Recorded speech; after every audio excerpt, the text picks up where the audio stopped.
며칠 전 미국 월스트리트 저널에서 이 한국 코로나 방역과 관련해서 집중 보도를 했습니다. 한국은 코로나19에 가장 잘 대응한 나라이고 한국은 코로나 대응 암호를 풀었다는 겁니다.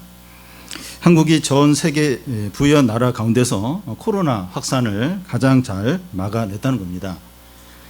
세계보건기구인 WHO 한 책임자는 말하기를 이 한국처럼 코로나 바이러스와 함께 살아가고 억제하는데 적응한 나라는 전 세계 가운데 어디에도 없다고 했습니다. 한국의 코로나 방역 성공 비결에 대해서도 언급을 했는데 이 적극적인 진단 검사와 IT 기술의 조합이라고 했습니다. 이 한국이 스마트폰 보급률이 95%로 세계에서 제일 높습니다. 그래서 감염자가 동선을 숨겨도 핸드폰 위치 추적을 통해서 동선을 다 알아냅니다. 방역 당국에서 이 감염자가 나오면 그가 어디 살고 직업이 무엇이고 어디를 방문했고 만난 사람이 누군가 다 밝혀서 공개합니다. 그러니까 이 국민들이 실시간에 코로나를 이제 의식을 하면서 조심합니다. 그런데 다른 나라들은 IT 기술이 안 되거나 또 사생활 침해라고 하면서 코로나 감염자에 대한 정보를 숨기니까 이 감염이 급속도로 퍼져 나가고 엄청난 피해를 입는 거죠. 주중에 미국 트럼프 대통령도 확진이 됐다는 판정이 났습니다. 그런데 이 코로나에 대한 정보를 실시간 이제 공개를 하면서 이 경고를 하니까 사람들이 스스로 알아서 마스크도 하고 거리 두기도 합니다. 코로나가 보이지 않지만 항상 의식을 하면서 조심합니다. 그런데 이 코로나처럼 보이지 않지만 존재하면서 엄청난 피해를 주는 것이 사단입니다. 코로나를 지나치게 염려할 필요가 없는 것처럼 사단을 지나치게 두려워할 필요는 없지만 항상 깨어서 사단을 의식하면서 생활을 해야 합니다. 우리는 에베소 말씀을 통해서 이 몰랐던 코로나를 의식하면서 생활하는 것처럼 사단을 의식하게 되었습니다. 물론 뭐 전에도 사단을 우리가 전혀 이렇게 무시한 건 아니지만 에베소서 말씀을 통해서 더 좀 의식하게 되었습니다. 사단의 공격이 얼마나 맹렬하고 또 강교하고 강한지 깨닫게 되었습니다. 우는 사자처럼 이 삼킬차를 찾고 다닌다 하는 것을 알게 되었습니다. 코로나가 뭐 대통령이나 연예인이나 누구도 가리지 않고 감염을 하는 것처럼 사단은 뭐 목회자나 장로나 권사나 집사나 청년이나 청소년 가리지 않고 삼키는 거예요. 이렇게 무시하면 이렇게 무관심하고 이러면 그냥 삼켜버리는 겁니다. 사단과 싸우면서 이기려면 어떻게 됩니까? 우리가 얼마나 약하고 사단이 얼마나 강한가 하는 것을 알아야 합니다. 사단을 과소평가하면 절대로 안 돼요. 절대로 안 됩니다. 미국 트럼프 대통령이 코로나에 감염이 됐는데 물론 뭐 누구든지 감염이 될 수 있어요. 근데 이 트럼프 대통령이 감염이 된 건 이 코로나를 무시를 한 거예요. 소홀히 한 거예요. 공개적으로 막 그런 말도 하기도 하고. 근데 본인이 딱 감염이 되니까 대선 곧 앞두고 있는데 얼마나 큰 손해를 보고 미국 국가가 얼마나 또 큰 피해를 보는지 모릅니다. 어리석은 거죠. 어리석은 거예요. 그러니까 이 분명히 사단이 있는데도 사단이 없다 이렇게 무시하고 그러면 이제 사단에게 먹히는 거죠. 사단의 충동질을 당하는 거죠. 그러면 이제 기쁨과 은혜를 빼앗기고 비참하게 되고 어리석은 거예요. 어리석은 겁니다. 우리가 사단을 이기려면 두 가지 원리를 지켜야 합니다. 하나는 그리스도 안에서 강해지고 다른 하나는 하나님의 전신갑주를 입어야 합니다. 우리가 그리스도 안에서 강해지고 하나님의 전신갑주를 입기만 하면 이 사단의 모든 공격을 다 막아낼 수 있고 승리하게 됩니다. 바울이 하나님의 전신갑주를 입어야 한다는 그런 생각을 갖게 된 것은 그가 감옥 안에 갇혀 있으면서 로마 군인들이 무장한 것을 우리가 막 이렇게 지켜봤기 때문입니다. 바울은 우리 그리스도인들도 사단과의 싸움에서 무장을 이제 해야 한다 이렇게 생각을 한 겁니다. 그래서 성도가 무장해야 할 것들이 이제 쭉 나오는데 허리띠, 또 흉배, 또 신, 투구, 방패, 검 이런 것들입니다. 그런데 이런 것들은 물질적인 것이 아니라 영적인 것들입니다. 우리의 싸움이 혈과 육에 대한 것이 아니고 통치자와 권세와 하늘에 있는 악한 영들에 대한 싸움이기 때문입니다. 그래서 영적인 준비를 해야 돼요. 이 다윗과 골리앗이 싸울 때 다윗이 사울 왕의 갑옷과 그 칼을 들고 나간 것이 아니라 여호와의 이름을 가지고 나와서 싸운 것처럼 우리가 영적인 무장을 해야 합니다. 먼저 서 있어야 한다는 거예요. 14절을 보면 그런즉 서서 진리로 너희 허리띠를 띠고 의의 호심경을 붙이고. 운동 경기 중에서 넘어지면 지는 대표적인 경기가 씨름입니다. 무릎 이상의 신체 부위가 모래에 딱 닿으면 지는 거예요. 그래서 씨름할 때 기를 쓰고 어떻게 쓰든지 넘어지지 않으려고 버팁니다. 군인들이 이제 경계 군무를 설 때 앉아 있거나 누워서 이렇게 경계를 서는 경우는 없고 다 일어서서 합니다. 왜냐하면 서서 경계 군무를 서야 적의 공격에 바로 대처할 수 있기 때문이죠. 옛날에 전쟁에서 서서 이제 싸우는 그런 전쟁인데 넘어지거나 넘어졌다 못 일어나면 죽는 거예요. 그냥 죽는 겁니다. 그러면 바울 사도가 사단과의 싸우면서 서서 하라고 하는데 무슨 의미입니까? 육체적으로 서 있어야 한다는 의미가 아니라 정신 자세를 가리킵니다. 긴장하고 깨어있고 영적으로 살아있어야 한다는 겁니다. 바울이 이제 고린도 전서에서 말하는 것처럼 깨어 믿음에 굳게 서서 남자답게 강건하라. 영적으로 잠을 자지 않고 침체되지 않는 것을 말합니다. 이것이 왜 중요한가 하면 사단은 잠을 자거나 휴식을 이제 취하거나 방학에 들어가는 경우는 없기 때문입니다. 우리는 여름이나 겨울이 되면 소모임 방학에 들어가요. 근데 사단에게는 방학, 휴식 이런 게 전혀 없습니다.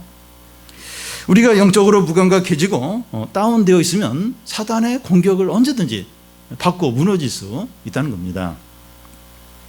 여러분, 우리는 그동안 영적으로 잠을 잔 적이 있었지만 별일이 없었다 이렇게 느낄지 모릅니다. 그래서 침체되어 있어도 큰 문제가 없지 않은 거 아닌가 할 수 있습니다. 그런데 우리가 별일이 없다고 느끼는 이유는 이 사단의 충동대로 지내는 것에 익숙해져 있기 때문입니다. 이건 굉장히 끔찍하고 무서운 겁니다. 마치 내 돈을 노리는 보이스피싱하고 친해요. 그리고 그의 말대로 하는데 익숙해져 있다는 의미인데 아주 위험한 거죠. 아주 어리석은 거예요. 사기꾼하고 친하고 사기꾼 말대로 막 하고 얼마나 어리석고 위험한 겁니까? 그것과 같다는 거예요. 그래서 이 사단의 충동질대로 살거나 사단에게 더 이상 이용이 되면 안 됩니다. 침체돼 있고 이렇게 무감각하게도 별일이 없던데 돈 이렇게 잃어버린 것도 아니고 몸이 아픈 것도 아니고 괜찮던데 이게 익숙한 거예요. 굉장히 익숙한 거예요. 사기꾼, 강도 이런 사람하고 어울리고 이런 사람들 시키는 대로 하고 그것보다 더 위험하다는 겁니다. 더 이상 사단의 충동질 또 사단이 마음대로 하도록 그래 놔두면 안 됩니다. 여러분, 우리는 영적으로 항상 서 있어야 합니다. 우리는 피곤한 가운데서 잠에 빠질 수 있고 질병으로 고통을 겪을 수 있고 바쁘게 지낼 수도 있고 어려운 문제로 힘들어 할 수 있습니다. 그런데 영적으로는 항상 서 있어야 돼요. 항상 영적으로 서 있어야 합니다. 왜냐하면 우리는 전쟁 중이기 때문입니다. 요즘 프로야구 경기가 계속 있는데 역전, 재역전이 일어나고 연장전까지 가고 이겨도 한 점 차이로 이기는 경우가 종종 있습니다. 선수들은 경기 중에 다른 생각을 할 수 없어요. 또 경기 중에 핸드폰 하고 있고 옆에서 그럴 수 없습니다. 그러면 아마 쫓겨날 거예요. 그렇게 못하죠. 항상 상대팀을 주시하고 최선을 다해서 싸워야 합니다. 그래도 이길까 말까 하고 질 경우도 많고 최선을 다해야 되죠. 그와 같이 우리의 인생은 전쟁 중이고 우리의 삶의 현장은 전쟁터입니다.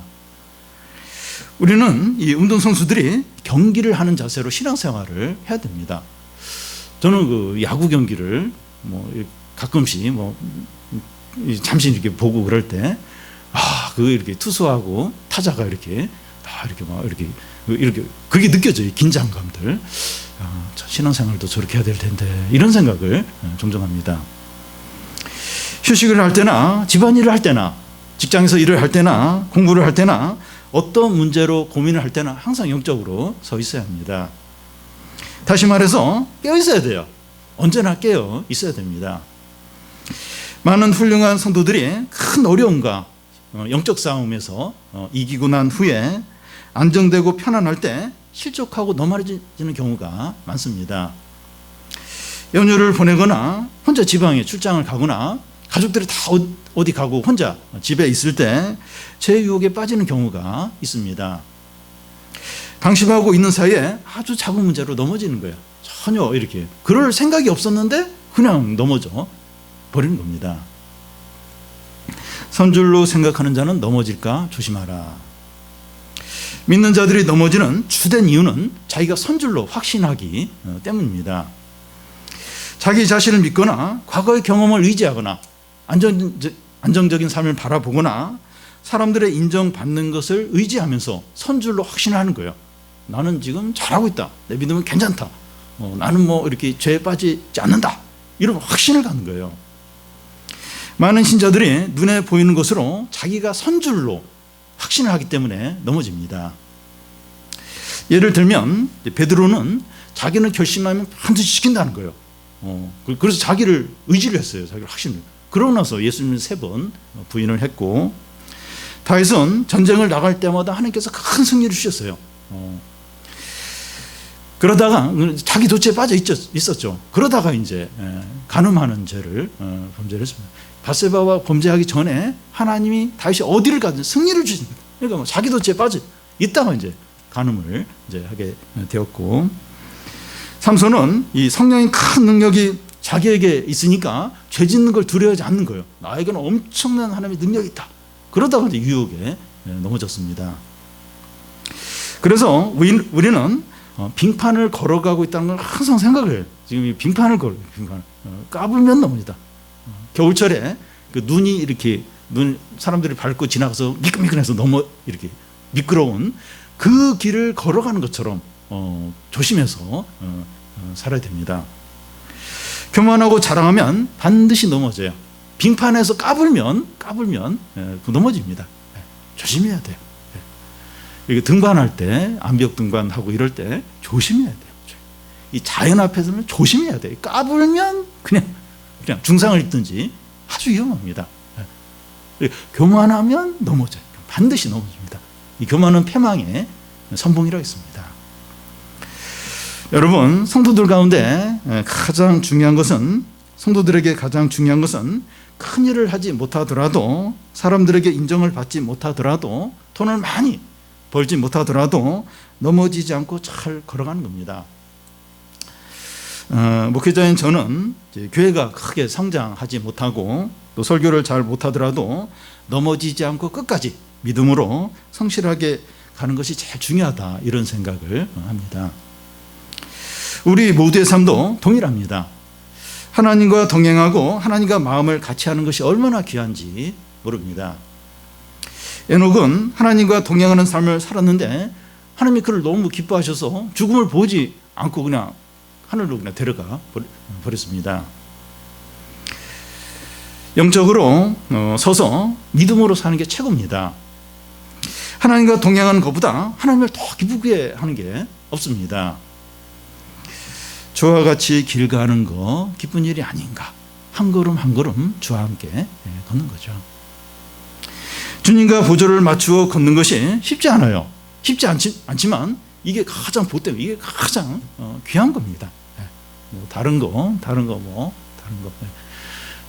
좀 못하더라도 주님과 끝까지 동행하는 거, 주님과 함께 마음을 같이 하는 거, 이게 이게 제일 큰 겁니다. 다음은 진리로 허리띠를 띠라는 겁니다. 14절을 다시 보면, 그런즉 서서 진리로 너희 허리띠를 띠고 의의 호신경을 붙이고. 그 당시에 옷은 통으로 되어 있기 때문에 걸어갈 때 발에 밟히기도 하고, 또 옷이 다른 것에 걸리게 되면 불편했습니다. 그래서 여행을 할 때나 일을 할 때 허리에 띠를 띄어서 옷이 이제 거치장스럽지 않게 했습니다.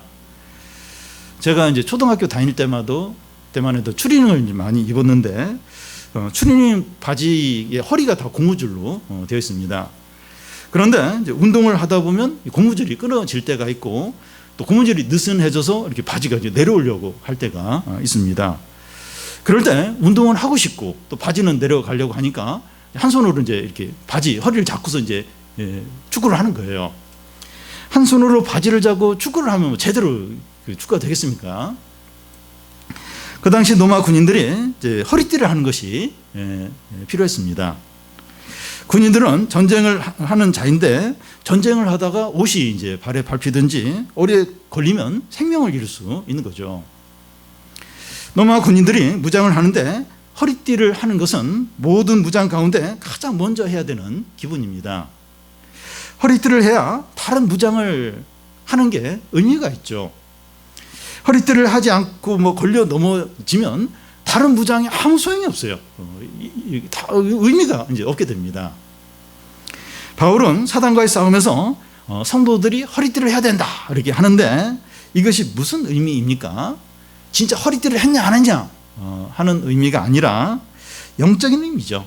영적인 의미입니다. 요즘처럼 그 어려울 때 이제 쓰는 말 중에 허리띠를 절람해야 된다 이런 말을 합니다. 더 긴장하고 더 절약하고 더 열심히 해야 한다는 거죠. 이와 같이 영적으로 싸울 마음의 준비를 이렇게 하라는 거예요. 허리띠를 더 이렇게 긴장하면서 더 열심히 이렇게 영적인 싸움에 임하도록 해야 한다는 거죠. 그러면 무엇으로 허리띠를 맵니까? 진리로 너희 허리띠를 띠고, 진리로 허리띠를 매는 겁니다. 여기 진리가 무엇입니까? 어떤 학자는 여기서 진리를 성실 또는 또 진실로 이렇게 봅니다. 왜냐하면 무장하는 무기들 중에 조금 더 이렇게 뒤에 가면 성령의 검이 나오는데 이게 하나님 말씀을 가리킵니다. 뒤에 하나님의 말씀이 나오니까 여기서 진리는 성실이나 진실 이런 뜻일 것이다 이렇게 보는 겁니다. 그런데 로이 존스 목사님은 여기서 진리를 하나님의 말씀으로 이제 봅니다. 왜냐하면 성도가 사단과 전쟁에서 승리하려면 성실, 진실 이런 거 가지고는 안 되고 하나님 말씀으로 해야 한다는 거죠. 그러면 무장하는 무기로서 여기서도 하나님의 말씀이 나오고 뒤에서도 이제 하나님의 말씀이 나오는데 차이가 뭡니까? 여기서는 허리를 매는 띠로서 어떤 기본적인 무기로서의 말씀을 가리키고 또 뒤에 나오는 성령의 검으로서의 말씀은 공격적인 무기로 이제 볼 수 있습니다. 그래서 여기 성도가 허리에 매는 이제 띠로서의 하나님의 말씀은 사단과의 싸움에서 가장 우선적이고 기본이라는 거예요.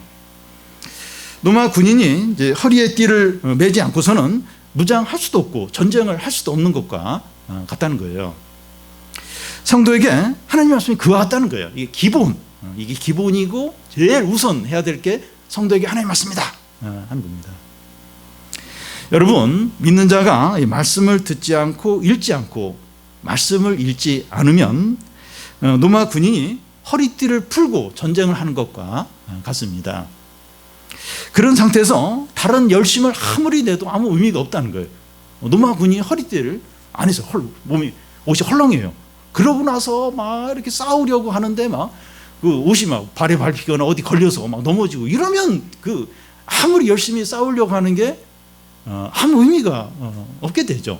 그거 같다는 겁니다.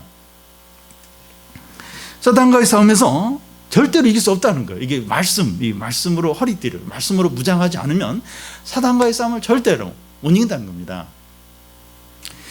요즘은 이제 대면과 온라인 예배를 병행하고 있는데 그 주일 예배를 제대로 한번 드리기가 쉽지 않아요. 몇 명으로 제한한다고 하는데 그런 것도 고민해야 되고 또 좀 걱정도 되고 또 그래서 온라인 예배를 드리는데 이게 쉽지가 않습니다. 온 가족이 협조를 해야 돼요.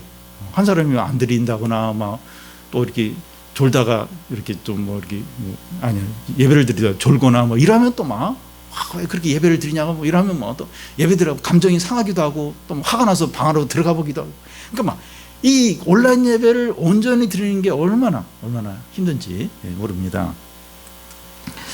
예배를 제대로 드리지 못하면 한 주 동안 사단에게 패하게 됩니다. 멍해요. 멍하고 아침에 아침 묵상을 하지 못하면 하루 동안 사단에게 밀려요.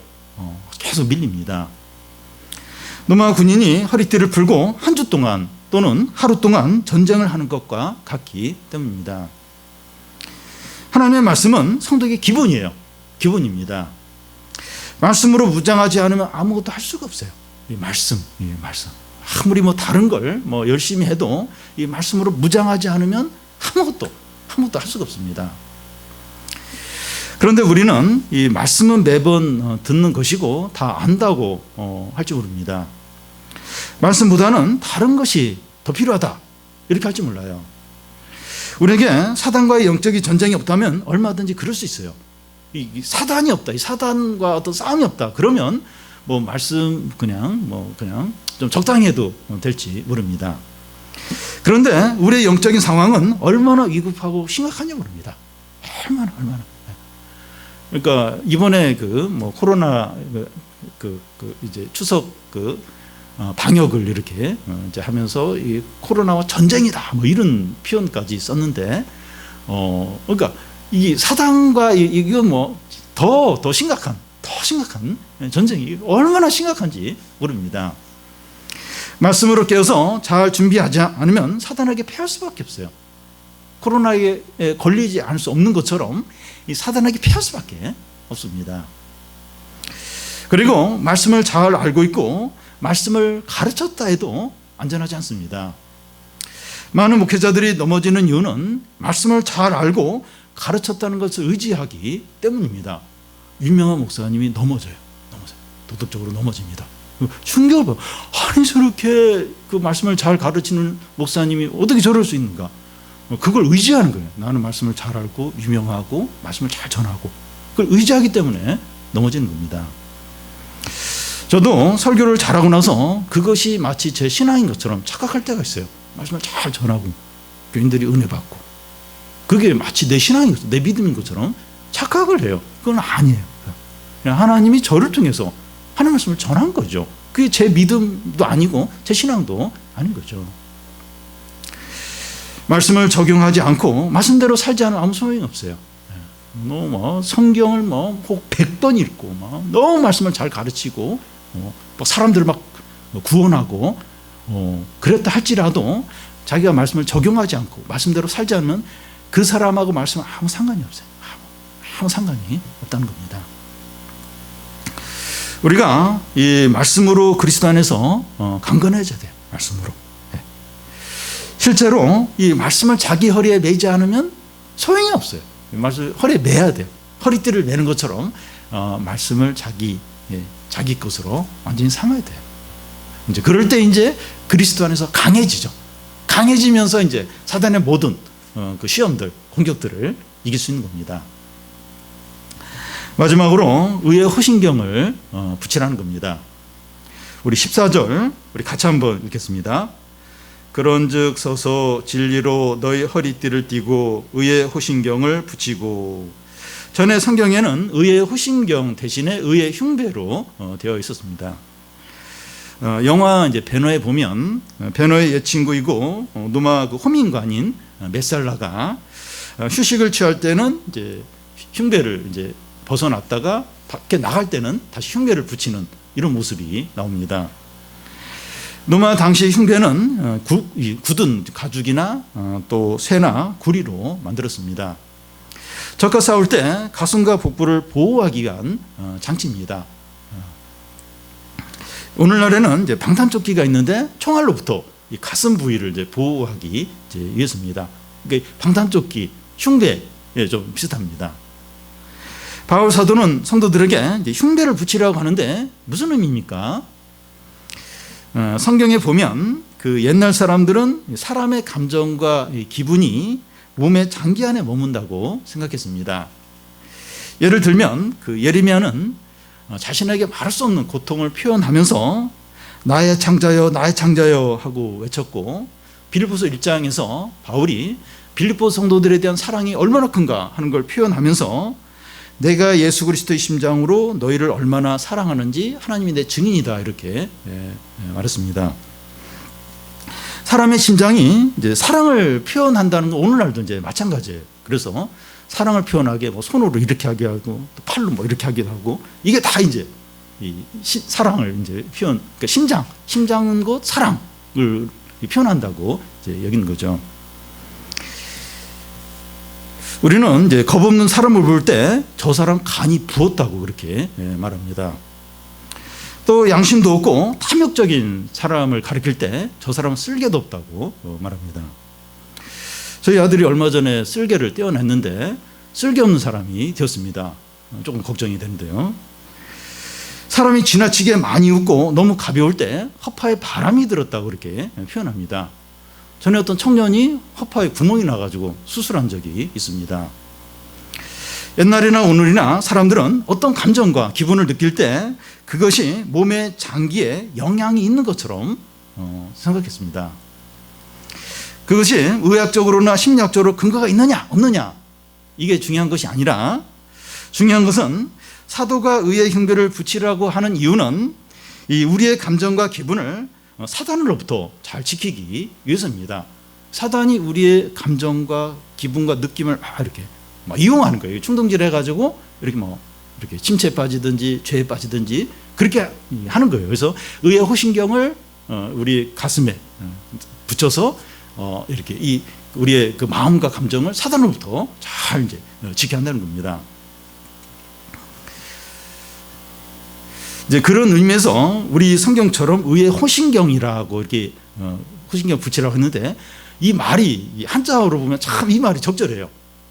이제 이 심자가 이제 마음 심자고, 호자가 보호할 어떤 호자고, 경자가 이제 이렇게 어떤 보호, 이제 어떤 장비를 의미하는 그런 경자인데, 그래서 호신경, 마음에 의의 호신경을 가슴에 붙여라, 아주 적절한 그런 이제 단어입니다.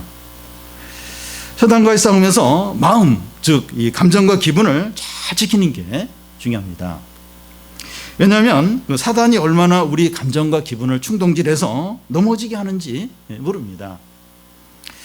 제가 신앙생활을 처음 시작하던 대학생 때 저에게 감정의 주기가 있었습니다. 2주 동안에는 굉장히 업이 되어서 이제 잘 지내다가 3주 동안은 깊이 다운에 이제 빠져 지내는 겁니다. 이런 주기가 한동안 바뀌지 않아서 굉장히 힘들었어요. 2주, 3주, 2주는 잘 지내고 2주는 완전히 그냥 바닥에 지내는 겁니다. 우리의 감정이 업이 될 때가 있어요. 특별히 이제 좋은 일이 없는데 즐거워요. 행복의 느낌이 막 드는 겁니다. 신앙생활하는 것이 너무 행복하고 기도가 잘 되고 말씀이 너무나 잘 들립니다. 모든 것이 감사하고 모든 사람이 사랑스러워요. 또 섬기는 게 즐겁습니다. 내가 하나님의 자녀라는 사실을 조금도 의심하지 않습니다. 근데 어느 날 갑자기 마음이 상하는 일이 생깁니다. 예상치 않는 작은 어려움일 수 있고, 누군가로부터 안 좋은 이야기를 들을 수 있고, 또 갑자기 염려가 밀려올 수 있습니다. 그때부터 불평이 나와요. 하던 모든 일이 지겨워지고, 다른 사람들이 하는 말이 다 귀에 거슬리고, 자기 자신이 비참하다 하는 생각이 밀려옵니다. 기도하기도 싫고 말씀도 귀에 들리지도 않고 내가 불신자다 이런 생각이 이제 드는 겁니다.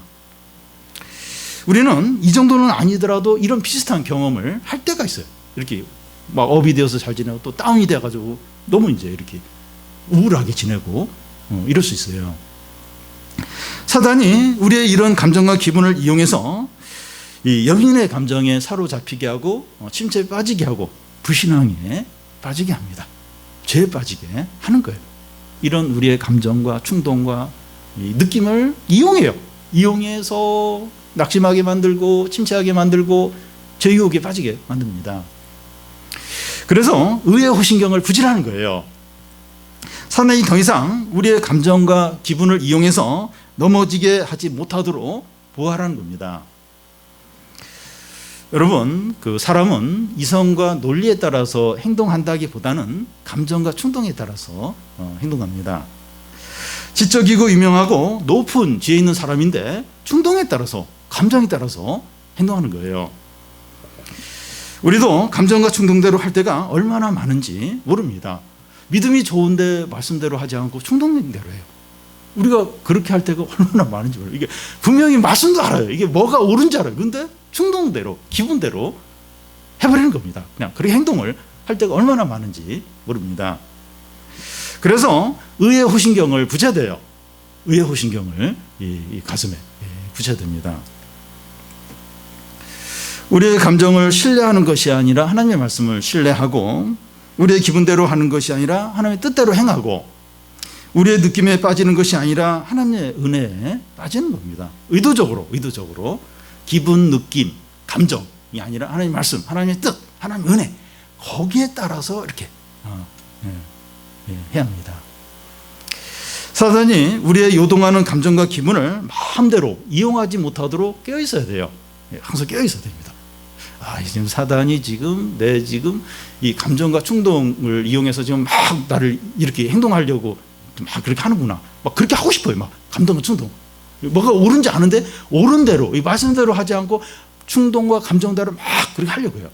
그럴 때 깨어 있는 거예요. 의의 호신경. 그래서 하나님 말씀, 하나님의 뜻, 하나님의 은혜, 거기에 따라서 하는 거죠. 하는 거죠. 그러니까 우리가 그동안 잘 그렇게 못했어요. 그냥 지금 내가 지금 이렇게 지금 마음이 지금 이런데 이렇게 하고 싶다. 이렇게 하면 내가 기분이 풀릴 것 같다. 행복할 것 같다. 그래서 그렇게 할 때가 많아요. 상대방이 이렇게 하는데 내가 이렇게 할 수밖에 없지. 그런 어떤 충동과 느낌대로 그렇게 많이 했어요.